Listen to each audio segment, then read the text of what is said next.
G'day everyone, welcome to the Outback Packers podcast, the podcast where two mates from all the way across the world have a yarn talking Packers football and the green and gold. I'm Nick Gregory, joined as always by my co-host Iowa Joe, today joined by returning guest, the ever lovely Mike Kawano. Mike, how are you? There's been quite a lot of Packers news over this offseason and since we've last talked, and we're in a very different situation than I think a lot of us envisioned, but how are you? Doing good. Can't complain. It's been a wild last 48 hours for myself outside of Packers news, but can't complain. Happy to be back on and really appreciate you guys giving me another go at this. Always welcome. So this episode, we're kind of covering the inside linebacker position throughout the draft, but me and Jay always ask everyone who comes on here, kind of, what are your thoughts on this, Rodgers to Love transition situation? I mean, we're just coming off the back of the interview with Brian Gutekunst and Matt LaFleur. How do you feel about kind of what's going on? I mean, it's at the he said she's he said in this situation, but I don't really care at this point. It doesn't really matter. Yeah, because we're never going to know who did what or who said what or who's really telling the truth. That's what the books are for afterward. And it really doesn't matter to me. 5 years to the day whenever Rodgers hangs it up, he's going to be back in Lambeau. I never thought Favre would walk back into Lambeau with Thompson still in the building, and he did.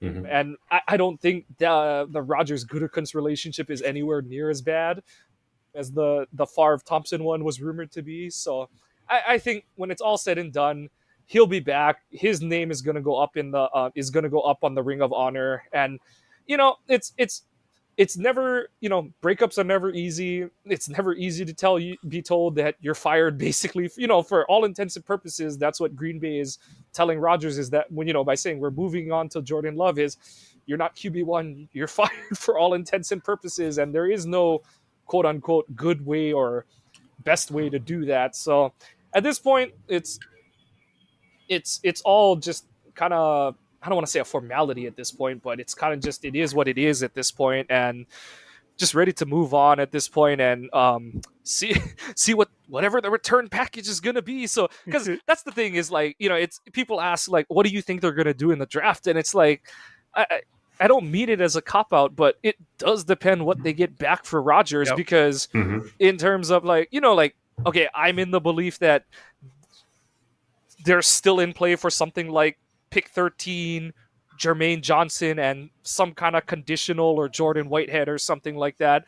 And if you do that, you, unless the board falls a certain way, they're probably not picking an edge in the first round. You're picking a tackle, and who knows, maybe they're free to do different things with the second first round pick kind of thing. So those are the kind of options that it's hard to say what the team could or would do without knowing what they're going to have at their disposal. Even if they say, if it's only pick 42 or they get 42 and 43 back, because I think that one of the new reports I saw is that the pick the Jets got in the Elijah Moore trade is now supposed to be key in the Rodgers negotiations. So right. All those kind of things, those are all, that adds a whole bunch of different balls in the air to what Green Bay could hypothetically do in the upcoming draft. So, I mean, it gives them options, and realistically, the draft is how they're going to add talent this year. They might, they still could bring back Mercedes or something like that. Amos still hasn't signed, which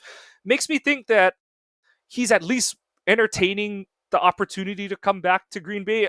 I said it when it was announced that he was visiting Baltimore, because that's his hometown team, and and it was the day after that Hollins had re-signed with Green Bay after he had so Amos visited Baltimore on a Friday. Hollins had re-signed the day before on Thursday, and so the day before that, Wednesday, was when Hollins was reportedly visiting the Giants, kind of thing. So it's like, okay, like, Amos has the way I take it is Amos has whatever Green Bay is able, willing, whatever you want to call it, to offer him at this point. And now it's up to him, like, okay, like, let me go see if anyone's going to pay me more than, I don't know, let's just say it's $5 million a year kind of thing. And now he's like, okay, Baltimore, Green Bay said they'll pay me $5. Are you going to give me $6 kind of thing and stuff? And I don't think they have, because he didn't turn around and sign with Baltimore kind of thing and stuff. Or so, yeah, it's I do think I do think Green Bay is gonna move to, not, and I hate that too, is people say, like, the reports are kind of coming out that, oh, they're both sides are looking to resolve this and stuff, and people are saying like, oh, that means Goody is bending the knee. I was like, I don't think that's what it means. I think it just means that both sides understand that it's time to turn the page on this thing, and it's Well, I time to think quote what a lot unquote of get people are serious. getting pissed about is Woody Johnson keeps opening his damn mouth. I love it. First, well, I know, but I mean, at first it was, well, I'm more than willing to give up 2 first-round draft picks for a proven quarterback. Okay, well, we want to trade you a proven quarterback. Oh, well, I don't want to trade 2 first-round picks now. Okay, so he comes out again. Oh, well, we're all in on Aaron Rodgers. Okay, so, give us this, this, and this. Oh, I don't want to give this and this. Well, then Yep. shut your damn mouth about this It's shit, because you're just making it worse on yourself. it really is, like, he is like redoing Mark Murphy's basketball tournament interview, whereas Mark, like, the Monday after, was like, I've been sworn to secrecy and I can't say anything. Yeah. Kind of thing. Woody, and that, it's fun to joke about what would Green Bay do if they had an owner. And it's like, that's what happens. Owners do whatever the hell they want, because Yeah. they're the one who signs all the paychecks and stuff. So it's like, if Woody Johnson feels like saying shit, he's gonna say shit, kind of thing and stuff. But yeah, I'm at the point where it doesn't make sense to talk about leverage. I've posted what I think the trade return should and will be. I'll say it. I think what it will be, and if I'm wrong, then so be it, kind of thing at this point. But Mhm. it's at the point where talking about who has leverage and and that's the thing too, is it's like both sides are being so clandestine about what is or isn't on the table, kind of thing, that it's just funny when it's just easy to tell who's what tinted glasses people are wearing, because of how they're shading the conversation about what the potential trade is and all that kind of stuff. The the only thing I'll say at this point is, I do find it funny that only one side is playing the, like, they're being unreasonable, and they're being, the Green Bay is being unreasonable and unwilling to compromise and blah, blah, blah, and all that kind of stuff. And it's like, okay, if they are, then it's like, we know how much Rodgers is worth. And if they're like, it's like, there's only so many ways that can play out, kind of thing and stuff. So Yeah. I don't know. It's one of those that I don't really care. It's not that I don't care, but it's like, I'm just ready for it to be over so that we can talk about what they've got and what they can do, what the next steps are, the requisite steps are after the deal is finalized and stuff like that. Right, and I think that's the boat that I've been in this whole time was, I understand the situation. I know we finally got, quote unquote, the decision that Rodgers is set to play for the Jets. I get all that, but now I'm ready for the drama to end. Let's go ahead and move on from this stuff.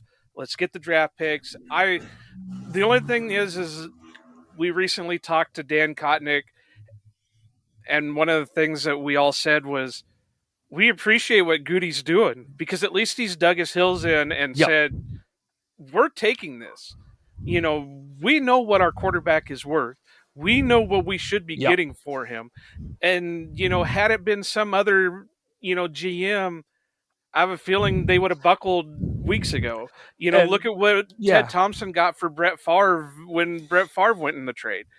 So and kind of to at build least off Goody's, on that, one of my friends who's also a Packer fan and actually also a Hawkeye, his whole thing was, give me the Gutekunst that drafted Love and didn't tell Rodgers. Don't give me the one that's begging Rodgers to come back in.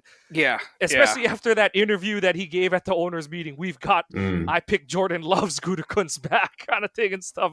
It was nice to see him show his backbone and kind of be like, the truth is always going to be somewhere in the middle. I'm sure that, the where I'll say the truth is in the middle is that, Green Bay, I don't even want to say they were distruthful in saying it, but, they weren't going to say, like, we're done with you outright. They were going to always be like, hey, we'll have you back if you want to be back, but make sure, kind of thing. And of course, Rodgers could take that as like, oh, they're waiting for me endlessly kind of thing and stuff. But like I said, that's why I don't care anymore about the he said of it, because Mm-hmm. it's just going to keep going in a circle. And like I said, that's what books are for. I will say done, that that's what the book is for. I will say that if I had to believe any of them, it would probably be more Gutekunst than yeah. Rogers, because Rogers tends to bend the truth to what he wants it to be and not what it actually is. So if I'm going to believe anybody, it's going to be Goody over. Yeah. But you're right. They always say, you got this person's story, that person's story, and then what actually happened. So, you're never going to get the truth of it. I don't even think in the book you're really going to get the truth of it. So, but I mean, yeah, if I'm going to have to say I believe one guy over the other, it's probably Goody a little bit, going back to the 60-40 kind of thing or something like that. Yeah. Going, I was immunized. Okay, so that means you're vaccinated, right? Well, no, I'm not vaccinated. So, yeah. But they should anyway, have pressed me on it kind of thing. Yeah. Well, it's all the reporter's fault for not asking me the proper questions, Yeah. So if anybody I had to believe, it would be Goody. But I'm getting tired of this Rogers stuff. I know I'm the one that usually asks a question every week, but I'm getting to the point where I'm ready to fly. Well, not fly because I don't fly, but I'm ready to drive up to Green Bay and usher Rogers out the door in a heart myself. I'll bring the U-Haul. And my last thing on the last thing I have to say on the Rogers thing that I'm really irritated with, 12 stands, is the whole they owe it to Aaron to just get the trade done and just let him go to New York. I was like, no. The only thing they owe Aaron is the $150 million contract as is right now. That's it. That's all that's owed. Yeah. The whole this party owes them, this party owes them. Hey, on that same page, we were owed $50 million level play of quarterback last year, and we didn't get it. So, SOL. Well, yeah, the Packers don't owe him anything. He doesn't. The only thing that he theoretically could owe the Packers is another Super Bowl title, because they paid him like a Super Bowl caliber quarterback, and they only got one in his whole tenure. So, and I know you can't blame it all on one guy, but yeah, it kind of goes with the play. He should have been playing a little bit better in certain situations, and we wouldn't have that issue. Yeah. But like I said, we probably should move on because we got a lot of other things to get to. Yeah. Just quickly, would you mind just moving your mic a little bit, Mike? Is your breath is going on it? Awesome. Thank you.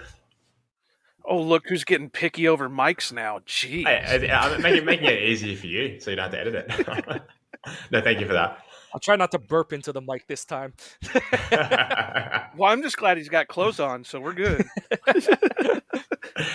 Oh, what you don't know is this is just a tattoo. Nah, I'm kidding. This is just a full body sleeve. You just wait. You keep doing that, and I'm going to show up in no clothes. Then we'll see what happens. Oh, God. It's getting hot in here. And we've lost Nick.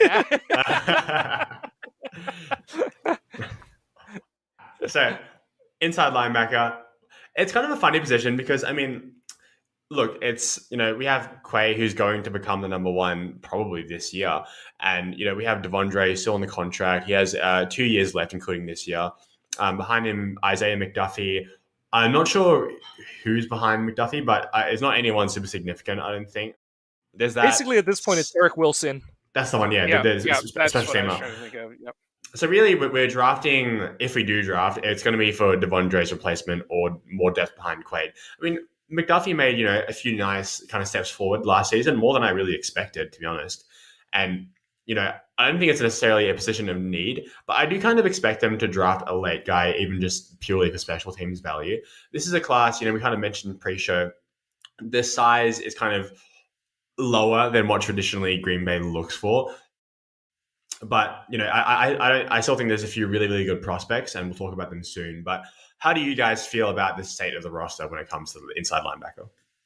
Well, I would kind of disagree with you. I do think that I always put needs in tiers, and I would say that inside linebacker is probably that second tier.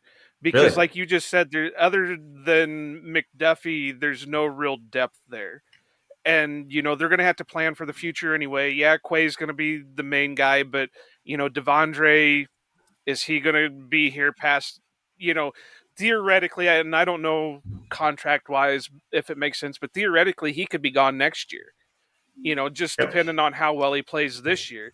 So he's got 2 years left on the contract, but that doesn't mean he'll be in Green Bay Oh, for no, the 2 absolutely. years. I fully expect him to be gone next year.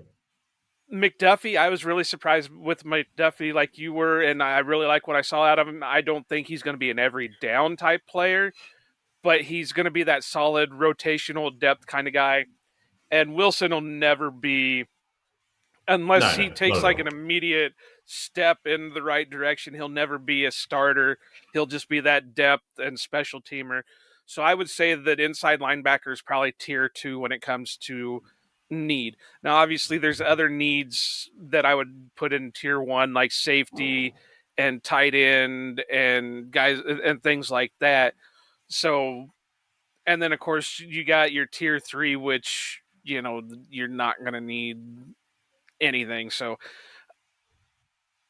but anyway, inside linebackers, there's a lot of them out there, but like Nick was just saying, we were talking earlier that the sizes just don't seem to fit what Packers want. But I still think, depending on, going back to what Mike said earlier about the Rodgers draft compensation, depending on what they get back for him in trade is going to depend on what they do with their draft pick. So I could see them easily taking a guy 4th round, depending on what they have, and the crazy thing is even though the sizes of these players aren't what the Packers normally look for, this is a deep class for inside linebackers. And the Packers may have to go outside their scope of players to grab one, but there's a lot of athletic backers out there that they could nab to be a depth building piece. So I really do think this could be a need, and I'm not going to say they're going to take one in the first, but if they get like if they have like 3 second-round picks, I honestly I could see them nabbing a guy that's fallen out of the first round and is right there in the second round. No, I kind of agree with where you're going with that one, Joe, because yeah, it's so like it's kind of so in the sense of like how people view what the need is. Inside linebacker and edge are sort of in the same boat where it's like you supposedly have your starters, but your depth behind them is a question mark to an extent, kind of thing and stuff. But obviously edge is a much more premier position, plus you add in the fact that like Rashawn's not healthy. Yeah, even if I do think Rashawn is going to do whatever he has to try and be out there week 1, but just because of what ACL recoveries are, he's not going to be 100% this season. Like the only guy we've seen be basically 100% the year after was Adrian Peterson. And that was like the low Jordy. ACL. I would probably put Jordy in there too, because look even how Jordy, he bounced. It took him half a season to like really kick it I don't back know, into because gear, he really came back as a comeback player. So I mean, he wasn't like full force, but he was pretty damn close to it. I would argue. Yeah, he had a really good season, but yeah, like so I think and then at inside linebacker, it's like they're more looking for a guy that they're looking for options in terms of like we've got our 2 base guys in Dre and Quay. They all reports are they really like the strides McDuffie's made. McDuffie follows in the footsteps of guys like Jake Ryan, Blake Martinez, Kamal Martin, guys that they take on day 3 who have upside. And, for multiple reasons, Jake his knee kept blowing up on him. Blake was just going to sign too big of a deal to come back. And Kamal Blake was always didn't really have the speed for him either. Yeah. So. Kamal's one was always kind of weird. I was always shocked he like never really got a chance his second season kind of thing. Especially because they didn't really have answers at the position. So that was always one. It makes you wonder, like, was there off-field stuff that we didn't hear about, kind of thing and stuff. Well, that's what I was just gonna say. Yeah, it always seems like when they're super quiet on the situation, there was some kind of locker room or off the field concerns with him. And it's also kind of funny that you don't see him anywhere else. Yeah, it's kind of like the Kylan Hill one this year, where it's like, like that's a guy that everyone was excited for, and then you had the LaFleur blurb where he was kind of like, we weren't pleased with where he was on the mental side of it. Coming off an injury, we thought he should have been further along, kind of thing and stuff. So, but it seems like McDuffie has, and from the looks of it, he did take strides forward in terms of his play recognition, and he's a thumper. And like you guys kind of noted about this year's class, he is a little bit outside of their thresholds where he's a lighter guy. But at the same time, the thing is that Devondre is still listed at 232, which is still on the lighter side for an inside linebacker. So before, like 5 years ago, I would say definitely there is something to having a 245-pound plus inside linebacker. But I think today, with how much spread offenses are so prevalent in the game, and how much like the Shanahan offenses with a lot of play action, and your linebackers have to be able to just unhitch the trailer and run to space, kind of thing. I think we're in the ripe era where if you're 230 and you're smart and you can tackle, you've got a chance to play linebacker in this league, kind of thing and stuff. So, and that's where, like you guys said, this class is lighter, but they're not necessarily smaller, if that makes sense. So, Right. Yeah. like, for example, one of the guys that I like in this class is Henry To'oto'o from Alabama. He's just that stereotypical, he's in that Jake Ryan, Blake Martinez mold where he's just a heady football player. Maybe not as many splash plays in the passing game as you'd like, but at the same time, that's the thing, is it's like everyone's like, I want Fred Warner impact, or I want Bobby Wagner impact. I was like, I just want someone who's going to make the tackle. Like, expecting your inside Not 10 linebacker yards to run down the field. Yeah, expecting your inside linebacker to run routes better than the tight end or running back they're defending is just asking way too much out of a linebacker, kind of thing. That's why we've seen them go to these hybrid, like why Raven Green, why those kind of players were tried to, even Carpenter is another one of those where it's like, is he going to stick at safety, or are they going to move into the nickel dime linebacker?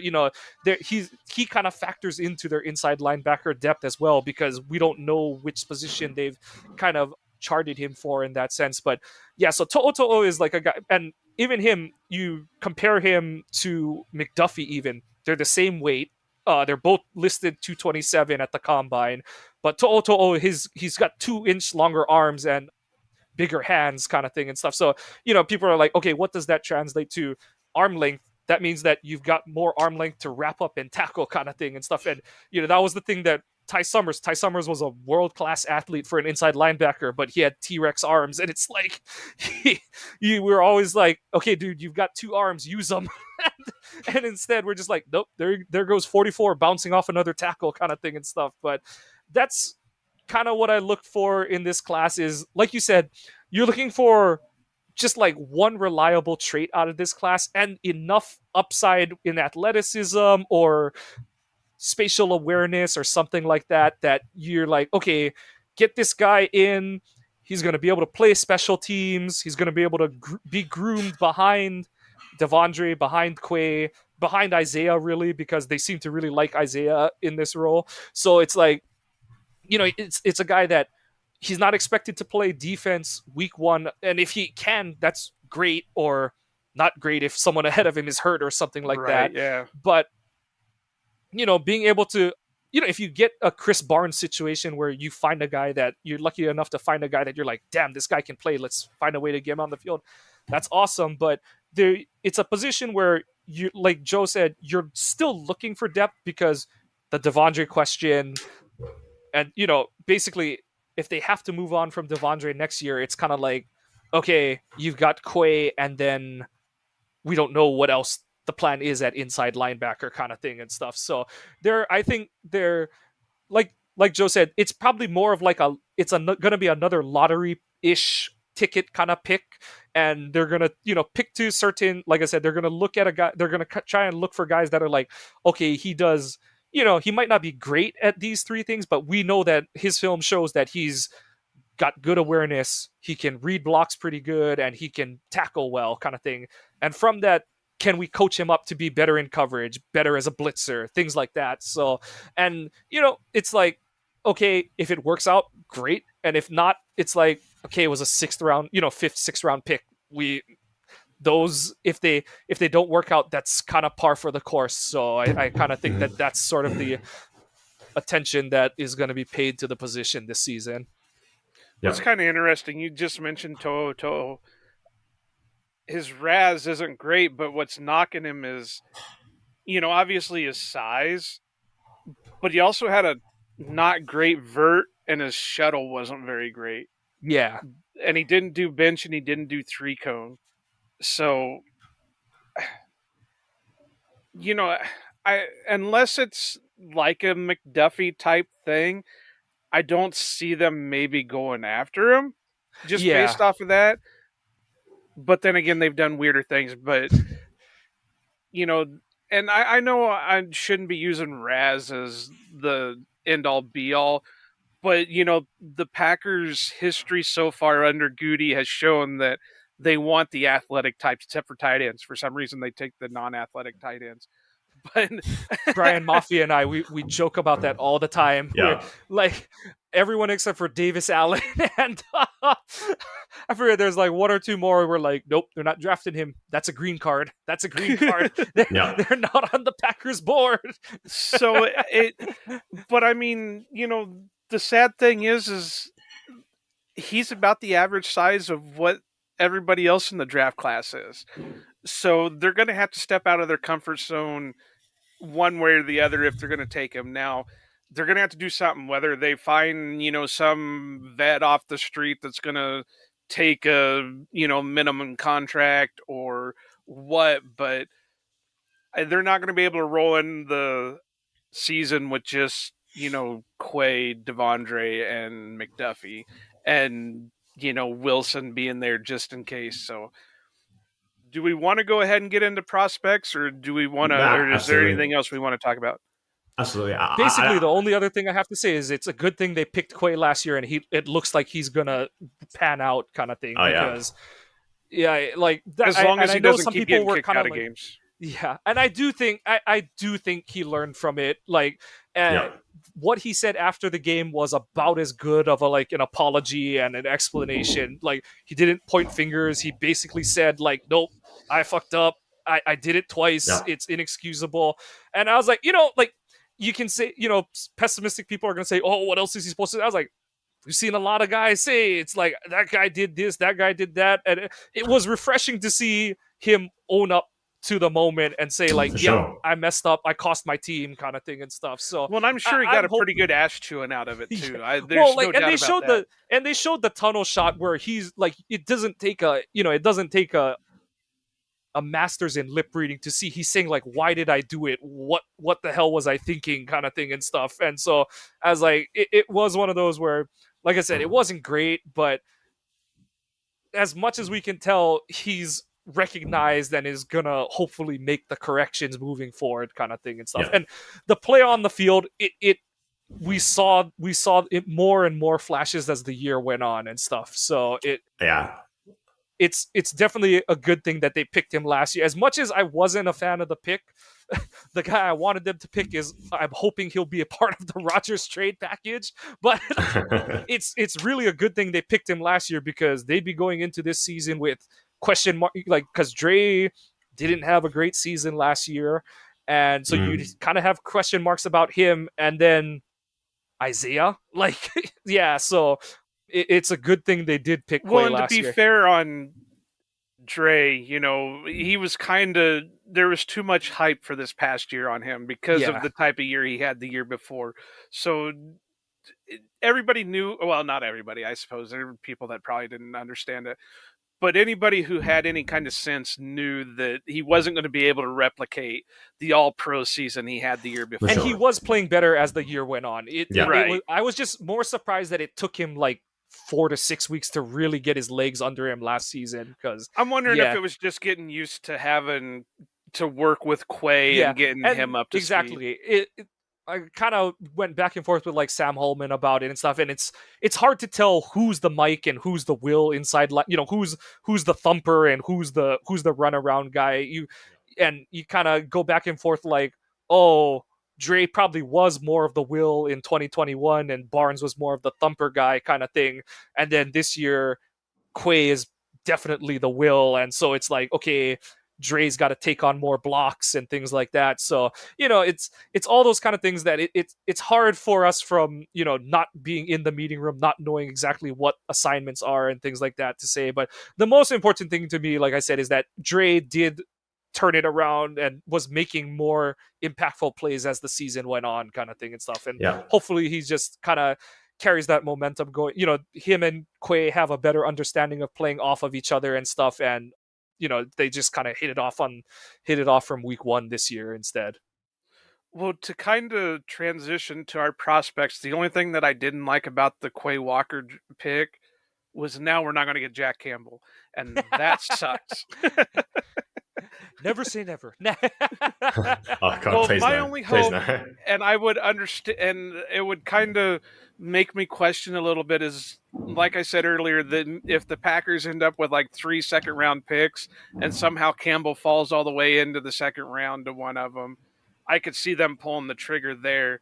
But then I would have question marks as to why, because through all the stuff, his gameplay, his athletic ability, all that stuff, he should be a surefire first rounder. There are some question marks here or there about certain things, but he's got the talent, he's got the ability.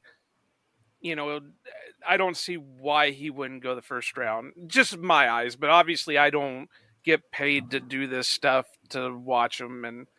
But what I will say is, like, I have more of a day 2 grade on Campbell, but I agree. Like, he's the one that it's like, okay, if every other, like, if you don't like any of the tight ends, any of the receivers, any of the edge rushers, any of the cornerbacks, any of the offensive tackles, I would take him in the second round, especially if we have 3 picks, kind of thing, because it's like, why not pick the best player, kind of thing and stuff. The thing that you worry about with this class is that, because, like you said, it's a deep class, but there aren't many high end prospects, is like guys like a To'o are going to get pushed up. They're going to inorganically get pushed up the board, because it's like, and we see it every year with every position. It's like, well, I've got to make sure I get the top 3 guy, even though he's really more of a round 4 pick.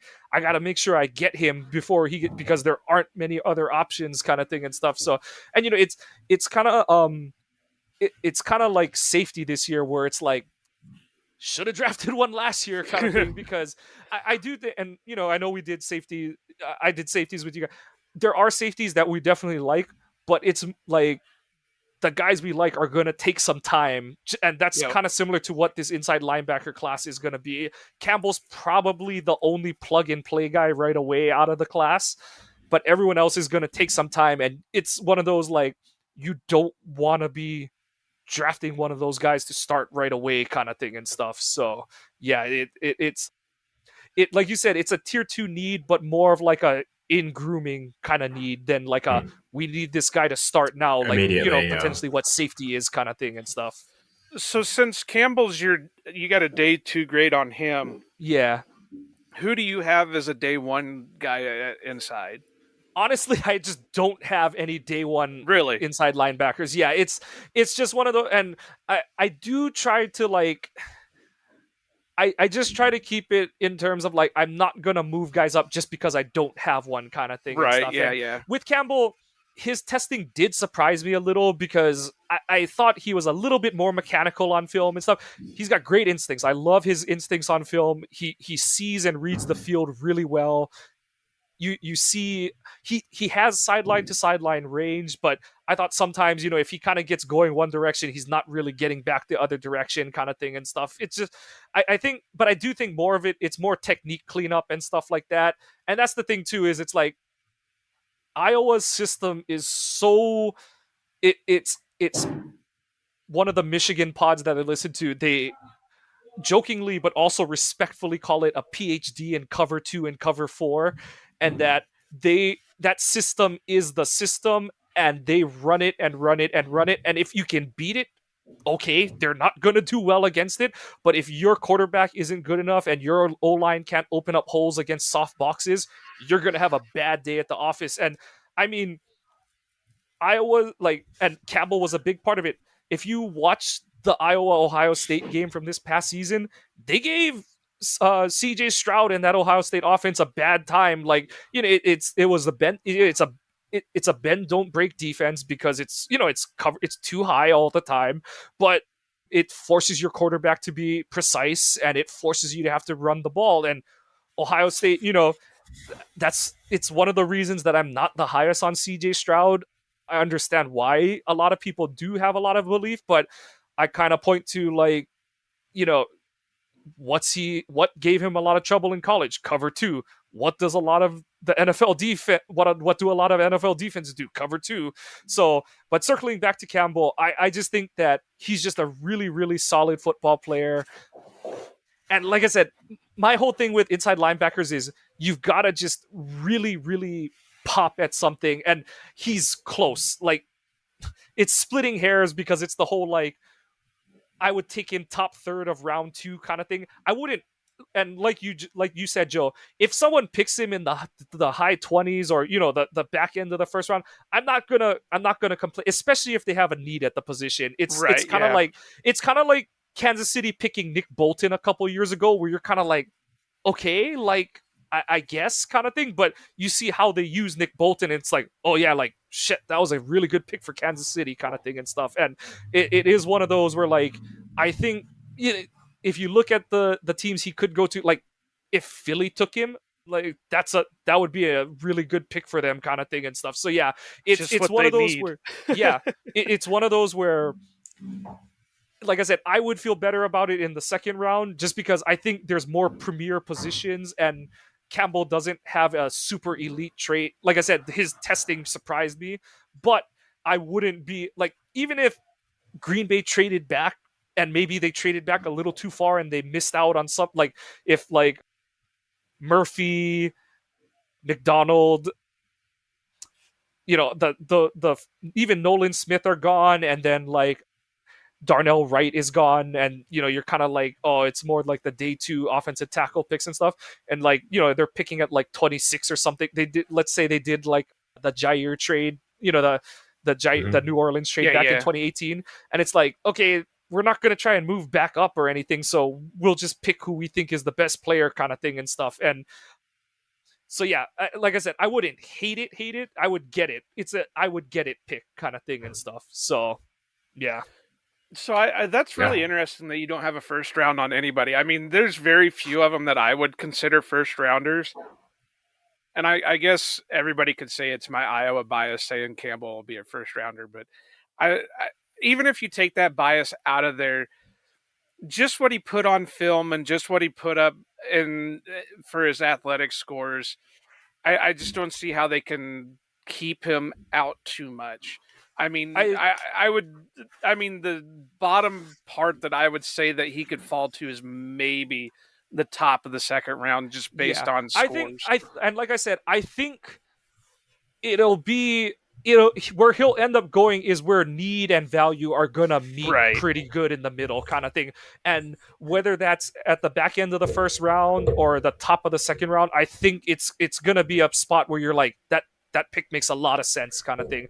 Green Bay, like you said, it would be a little bit more of a big brain kind of pick and stuff, and it would make more sense if it's after a trade back, and either your trade back and you get more, like, you get that 2018 New Orleans trade, or they're picking with like 42 or 43 or something like that, and they get him kind of because they're just like, yeah, I would take Jack Campbell over a Brian Brom pick this year. So I would happily take that if that scenario were to play out. Well, I guess, Nick, what do you think about a first round guy? Do you have anybody that you think is first round? Not at all. This class is too rich with corners, defensive line, edge, literally anything else besides linebacker for me to want to draft it on day one. I do love Jack Campbell, and some of the other guys, I'm like Trenton Simpson is a guy I've seen mocked in the first. He's good, but for me, no matter what in this class, I think because of the lack of real top end talent, I think you're always going to have people saying, "Oh, it was overdrafted, blah blah blah, overdrafted." But I just think the value of other positions is just way higher for me to justify drafting a linebacker in the first, and especially in Green Bay when we have Quay already. And I don't think any of these guys would really like add enough to this team for me to really warrant that. Yeah, again, like warrant choosing that over even like a second tier tackle. To be honest, like I just didn't really like the top end of this class heaps. Well, I guess I got to quit the show then because everybody keeps talking shit about my Hawkeye. He is very good though. He's so intelligent. I really love Jack Campbell. He's definitely my number one, and he's the only one that I could see getting taken in the first. Like honestly, he's a guy that if Green Bay somehow got their hands on him, I think they would, that three line, they were kind of going to like almost a 4-3, or they're kind of running like a 3-3-5 nickel look where they had all three of Barnes, Quay, and Campbell on the field at the same time. I think they would do some similar thing. I mean, it would be Campbell and Campbell, but I think you would see some of that going in the early season, just because I think if you take him, he's gonna play because he is just that good of a player. So like I said, they just have more important needs. But I'll put it this way: I would take Jack Campbell before any of the safeties in this class. Like, yeah, that's no yeah, like it honestly, I'm like, let's just say like the guy I would probably take earliest is Skinner, just because I do think he has the upside and the athleticism that it's like he has stuff he has to clean up on film, but there's enough athletic upside and flash plays that you're like, okay, like I can project it. Like, it's kind of like, obviously it's not the same because he was at a way smaller school, but it's at least like the Nick Collins pick in 05 kind of thing. Whereas, but any other safety, it's like, I really don't like that pick before round 3 kind of thing. Whereas like, I was like, Campbell, okay, it's not the biggest need, but he's gonna play kind of thing and stuff. So it's one of those that it's like, it wouldn't be my first pick, but I'm not gonna hate the pick, if that makes sense. Like, it's all just gonna depend on the board, and I think if Campbell is somehow the Packers pick, it's really gonna define, like, we were talking about what are the Packers thresholds at, inside linebacker.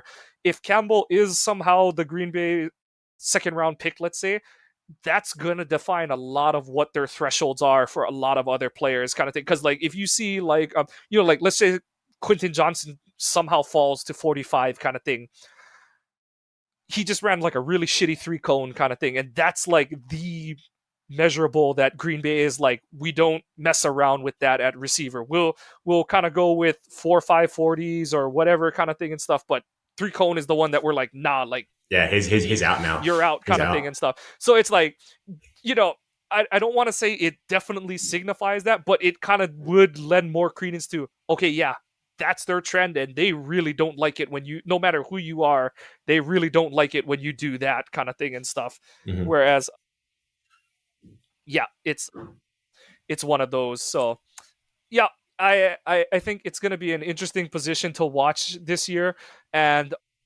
that's the thing. Like I said, I think that Gutekunst is definitely going to be looking at the position, but at the same time, it's one of those where I think by the time Green Bay is like kind of looking for, and just because of where the value is in the draft, the like next tier of guys below Campbell are going to be gone because they've, like I said, been inorganically pushed up the board kind of thing and stuff. So, yeah. Well, how about so looking at this kind of, day 2 range, whatever that really means, who are the guys you're kind of looking at in this second tier? So like I said, I like To'oto'o, but like, yeah, it's hard to say because I don't know where people are going to fall in after. Right, because, it's really hard to say because teams that need an inside linebacker, they might say, that guy's in our tier 1 because we like the things he does and we don't care about the things he doesn't do well, kind of thing and stuff. So it's the one thing that, so like Trenton Simpson from Clemson, he's really, the highlights are fun to watch, but the thing with Clemson's defense that it's hard to judge is their guys are very, so like I said, Campbell, he's a read and react player. Like I said, he's orchestrating the second level of that cover 2, cover 4 defense that Iowa runs. Clemson's defense is very much of like, this guy does this job, this guy does this job, this guy does this job, this guy does this job, and that job is the only thing you've got to worry about. So it's like there's not a lot of read and react. And that's why when they've been at their best, their defenses are really good because each guy is just good at taking care of their job. So their defense is a good, solid unit, sometimes a top 10 defensive unit in college football. And so it's hard to construe how that's going to translate to the NFL, where it's like, okay, no, now you've got like 3 things on your dish and you're not just responsible for watching the running back, and like if he goes out on a route, you just follow him. Doesn't matter if it's a play fake and you're voiding a zone or something like that, you just follow him, kind of thing and stuff. So that's the part that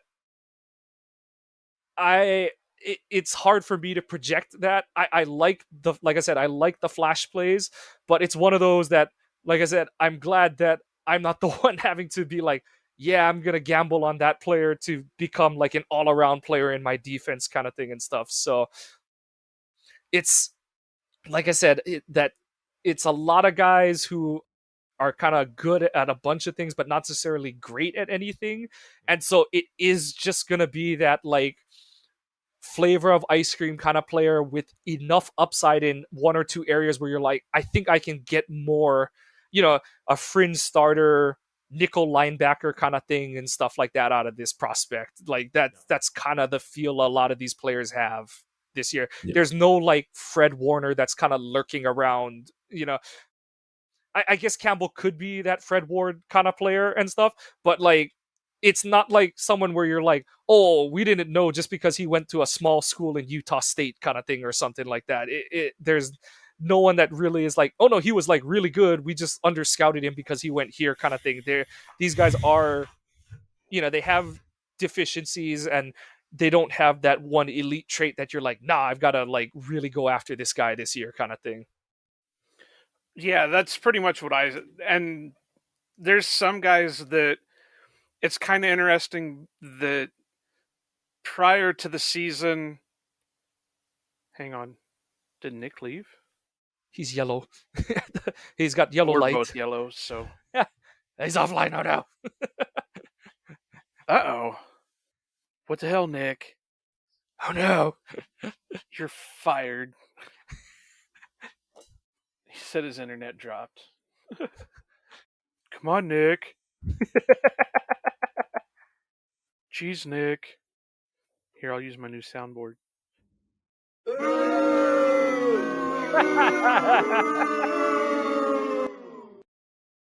the hell's going on out here?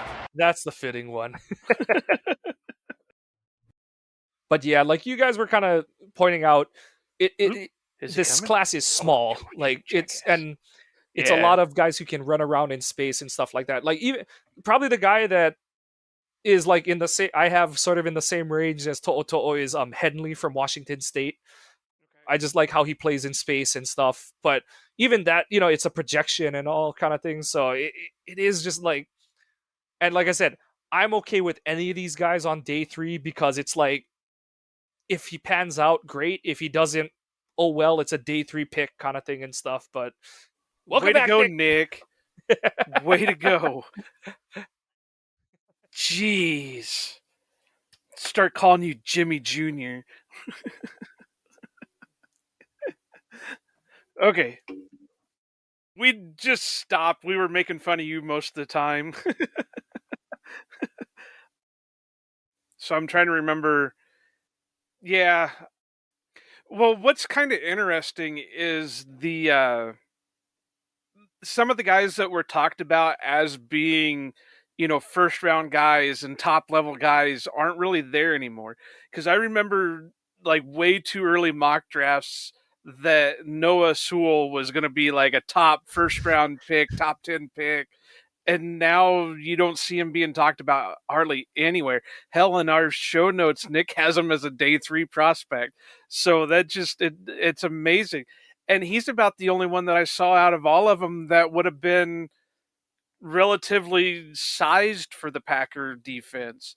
I mean, he was a little bit heavier than normal, but, he probably fit more as an edge rusher than an inside linebacker. But just to see some of those guys fall from grace like that is just crazy. But day 2, guys, and it's hard for me because, like I always say in these episodes, I can't put a grade, a round grade on these guys, just because, like Mike kind of mentioned earlier, with the way this class is, some guys are going to be pushed higher and some guys are going to fall lower than what we're expecting just because of needs and everything. I think we were just talking about the kid from Clemson, Simpson, and I there were things to like about him, but there were things that kind of just didn't. I mean, he had a smooth back pedal, but then his side to side work was a little clunky. And, he didn't rush very well, but he was decent in coverage. So, and I wasn't a big fan of his tackling. He seemed to try to arm tackle or leg tackle a little too much, and he tended to guess too often. So, I mean, there's things to like about it because obviously he's athletic. His RAS score was a 9.86, so he's one of the top RAS guys. But I mean, like I said, there's things to like and there's things not to like. To where I could see him going in the second round just because based off athleticism, but because some of the things that I was just talking about, I could see him falling into the 5th round or something like that. Another guy is the kid from Auburn, Owen Papo, or however you pronounce his last name. He's a small guy, but he was good in coverage. And then he was a great tackler, but then again, he wasn't much of a rusher because of his size. He was getting swallowed up by offensive linemen and stuff like that. But he's another one like Sewell that early on I was seeing him as possibly a 1st or 2nd round pick. So it's crazy how this stuff happens. But I was trying to look through my notes. There was one guy that I did really like. Well, actually, I got 2, but one of them I can't pronounce his last name too well. Anthony Orgy. Okay, well that makes it on my top names list. I only know because his brother was a freshman at Michigan this year. The Vanderbilt kid, right? Yeah. Yeah. His brother's a quarterback. But he had good speed. He tracked the ball well. He got skinny through the gap. His back pedal wasn't the smoothest, but he was really explosive. Not much on long speed, but he had quickness to him. A little bit smaller, but that's the problem we're seeing with all the rest of them. And he has tackling ability, but he needed to work on his technique a little bit more. And then the other one was the kid from Texas, Demarion Overshone. He was kind of the same way, but he was taller, but he was a little bit light for his height. Good speed, quick and explosive. He was able to shoot the gap. Coverage looks good. Tracks ball well.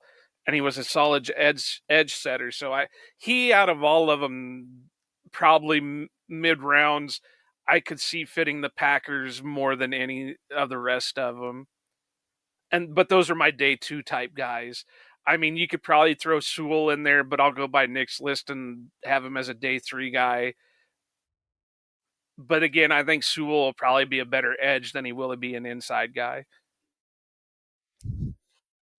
Who'd he play for? Cincy. Oh yeah, he does have short arms. 30 and a quarter. Ooh.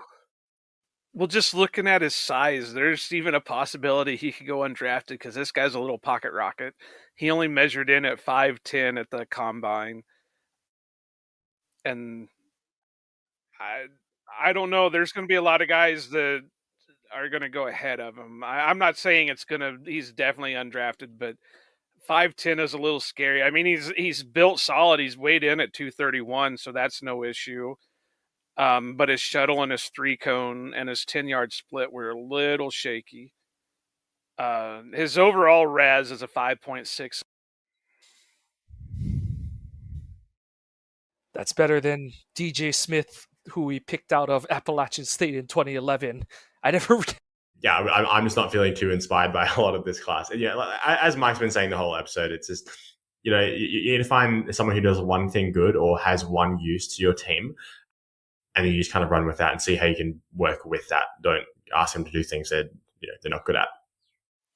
Well, my homerism is going to step in again here because there is a guy that we could probably take, and I'm going to say he's probably going to go in the high day 3, and that's Jack Campbell's partner, Seth Benson. He seemed to be really close to what Jack Campbell is, but he didn't. It's hard to go by athletic skills because he didn't go to the combine. So he doesn't have the testing, and I don't think Iowa has run their pro day yet. I think it's coming up, but I don't think they've done it. They're always yet. late. Yeah. Yeah. So it'll be interesting to see what he does at the pro day. But yeah, it's I saw a lot of the same things with him that I saw with Campbell, side to side, rush ability, decent coverage.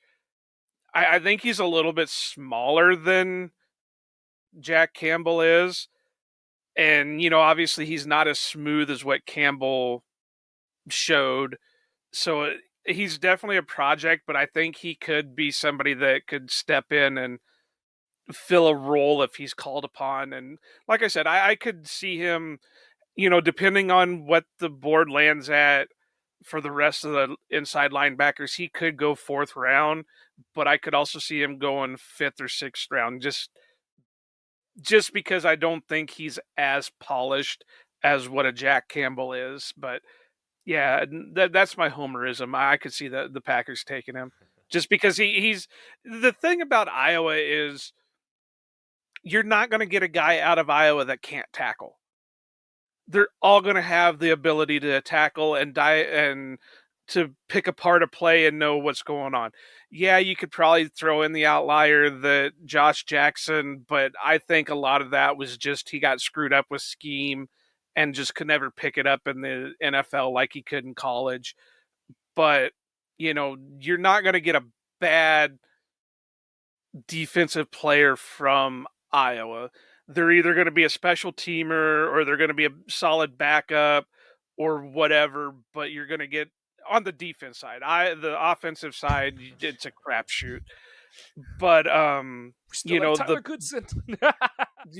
Well, no, I love Goodson, but I always said that he needed to go back to school because he didn't show enough in his junior year to warrant him getting taken in the draft, and obviously he wasn't taken in the draft.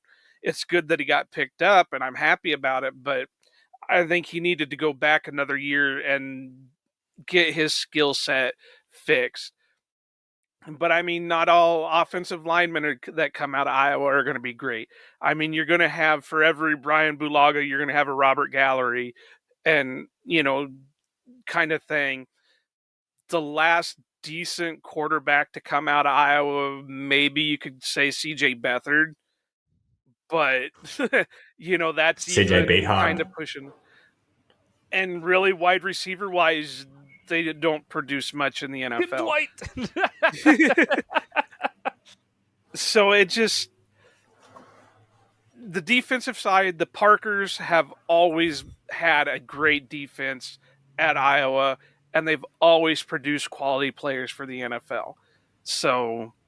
Yeah, in terms of Green Bay, if they're at all picking an inside linebacker this year, the baseline is, can you beat Wilson out for that inside linebacker 4 spot, basically. That's the baseline of what they're looking for in a prospect. And like I said, they'll throw especially a late day 3 pick at that all day long to see if...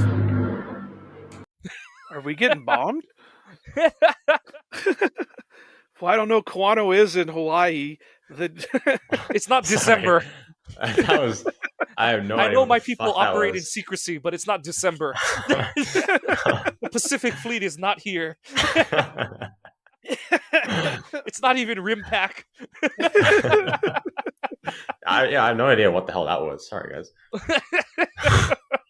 It was an airplane. Who was getting bombed? I know it wasn't here in Iowa. I'm not even near an airport. The chemtrails, bro. The chemtrails. Uh-oh. Nick's getting his aluminum foil hat out. His tinfoil hat. Okay, sorry about that. Yeah. This time, don't let the plane through. Yeah. Well, I mean, yeah. Speaking of, like, so getting into like the late round kind of guys. I mean, yeah, like you're really kind of looking at just like the special teams and that kind of thing, right? I mean, like it's funny because I think I didn't expect Eric Wilson to actually come back, but he's one of those core special teamers. I mean, for how much you care about it, he was PFS number one graded special teamer at the time that he played. So I guess, oh, Jesus Christ, back.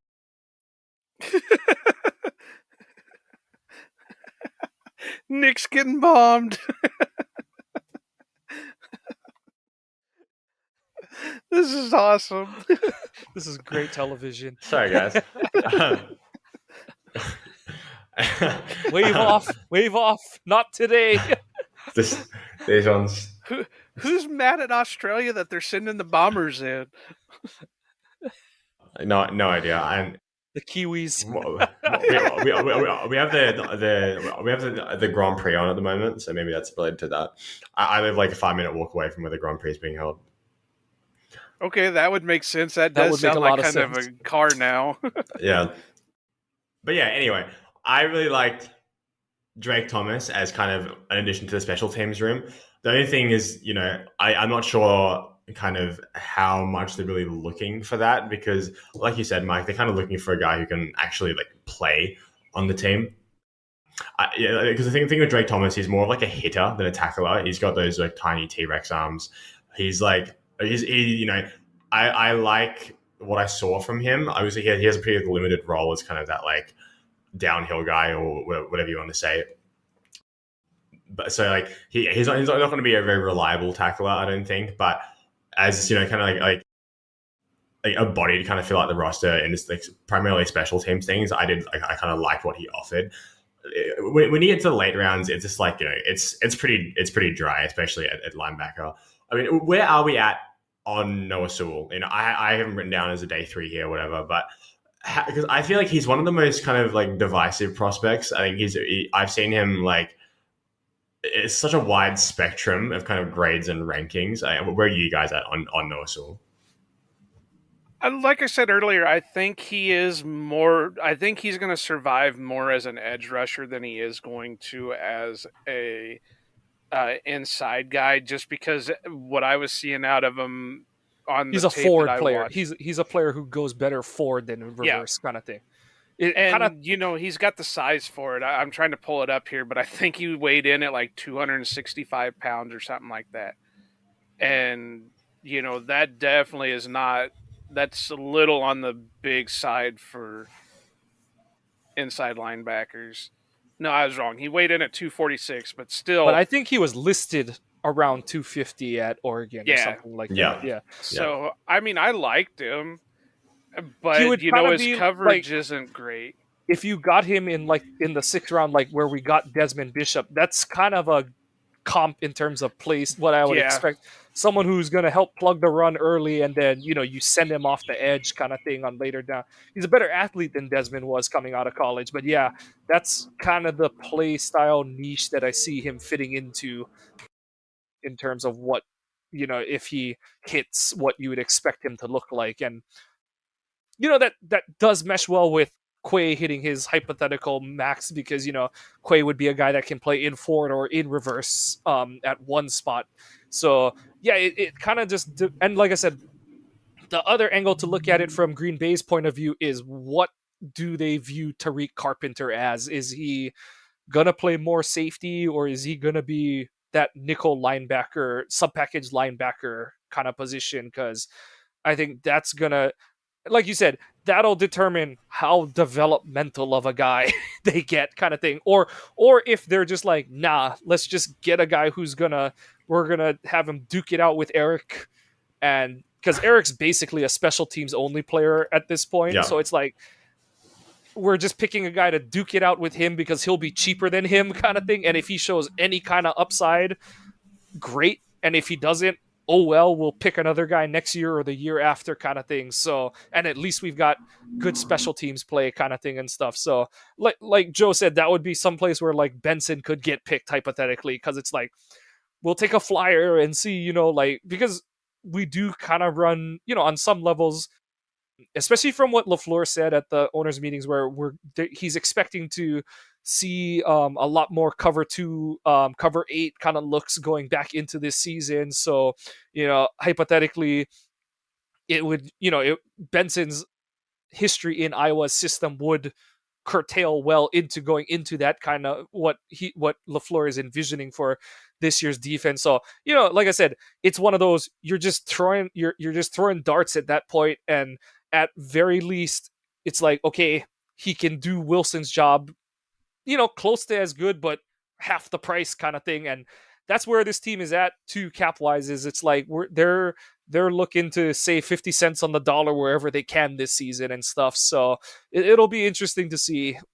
Like I said, I think inside linebacker is one of those where we're going to find out a lot about how they feel about certain guys at certain other positions. And think, like I said, like Tariq Carpenter, where they're thinking McDuffie is at, because you'll kind of be able to tell sort of like if they just never pick one kind of thing, or if they do pick one and it's like a Diane Henley or something like that, where it's like, okay, he's a small guy, but he's, he can play in coverage and stuff like that. Or do they pick a Sewell who's more of a thumper kind of thing and stuff? So it's, like I said, it's going to be hard to draw much conclusions from any third day pick, but inside linebacker is one of those where that's kind of where Green Bay has tended to get their guys. So, it is, I don't want to say safe to, but you can draw conclusions from that because that's where they've gotten their guys for the most part.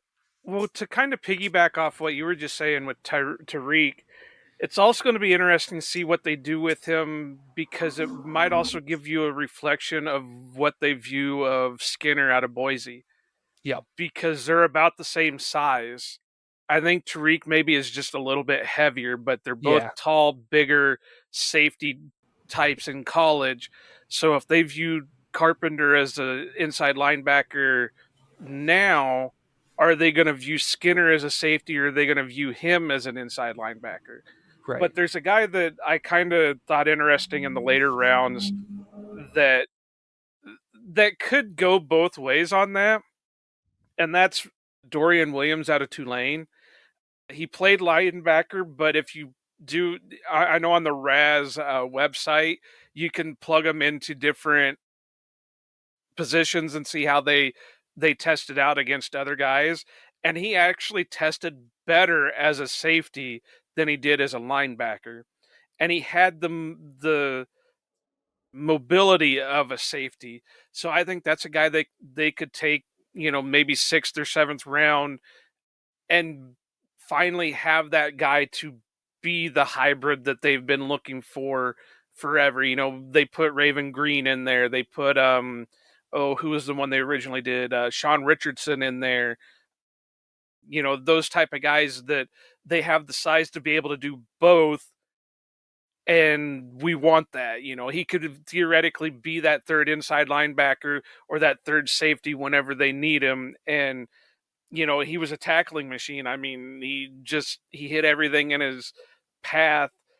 And so that's a guy that I think that they could draft either way. He could either be a safety or he could be a inside linebacker. So I definitely think he'd be an interesting pickup. Yeah. I'm trying to look through my notes. I think that's about it. I got one other guy, and that's the kid out of Utah, but I really wasn't impressed with him. Mohammed Diabrade. Diabetes. Yeah, something like that. No. So Me too. that's about all I got. Is there anybody else you guys got that you'd like to talk about? I'm all good. I'm happy to wrap it up now if you guys are. Yep. Cool. I heard my dog barking, so she's wanting to know where the hell I'm at. Before we finish up, I believe you have something to plug, Joe. Yeah, we'll do this better later on, but we've got kind of a new unofficial, official sponsor type guy. It's a good friend of mine. His name's Wes Hoyda. If you guys don't know who Wes is, he's an amazing artist. He does a lot of different pencil drawings. He's been getting into it a lot lately with adding color, but I kind of laugh because he's colorblind, so it's hard for him to actually tell what color is color. But he's done pretty good with everything, and this kid's like a brother to me, so I said I would support him with everything that he does with it, and he's agreed to like help us out with the podcast. So you're going to see a little bit of crossover where you're going to see some of our stuff on his website, and as soon as we get a website up, you'll see some of his stuff on our website. But I will put a link to his website in our show notes. So if you have anything that you want done, he does everything. Sports, movies, cartoons. I think the last thing he did that he sent pictures of to me was Mario and Luigi, and they were amazing. So, and he's got a pretty good rep that he's even done stuff for a lot of players. You might have seen him on Twitter once in a while with a player holding like a pencil drawing or whatever, and usually that's Wes's stuff. He's done stuff for Jair Alexander, Kurt. God, there's a long list of them. I'm having a hard time remembering them all. Devontae, there's a couple, and he's done stuff with like Aaron Rodgers and things like that. So I know I've taken a long time with this. We'll get a little bit better when it comes to our ads, but just go ahead and check him out. Like I said, I'll throw a link up to on our show notes because it is kind of a long website. I think it's like Hoida Original Artwork.com or something like that. But yeah, I'll get put that in the show notes. Just go ahead and follow him and get something ordered. Absolutely. And Mike, is there anything for you that you've been writing or working on you want to talk about? Not so much. No, just like I said, just following a lot of stuff. I'm just, we're running, whenever big news breaks for the Packers, I'll still run spaces on GameOn's Twitter handle. I'll probably be one of the things that we're working on, since we don't really have a website anymore because WordPress is worse than Twitter under Musk. We're looking to do more just like quick vids or kind of like those kind of, kind of TikTok-y videos on the Twitter handle and stuff like that. So we'll be doing more of those kind of exposures and stuff. But yep, mostly just spreading my thoughts. And as I say, I have strong opinions, but I don't have any connections to the team. They're just what I think as a fan who's 5,000 miles away from Lambeau. Well, it's a lot more miles for me, so I feel you there. Well, as always, guys, you can find us on Twitter. You can find Mike at Kawano Mike, myself at Nicholas GRGR, and Joe at Iowa_Joe86, the podcast at Outback_Packers. Until next time, we'll see you later.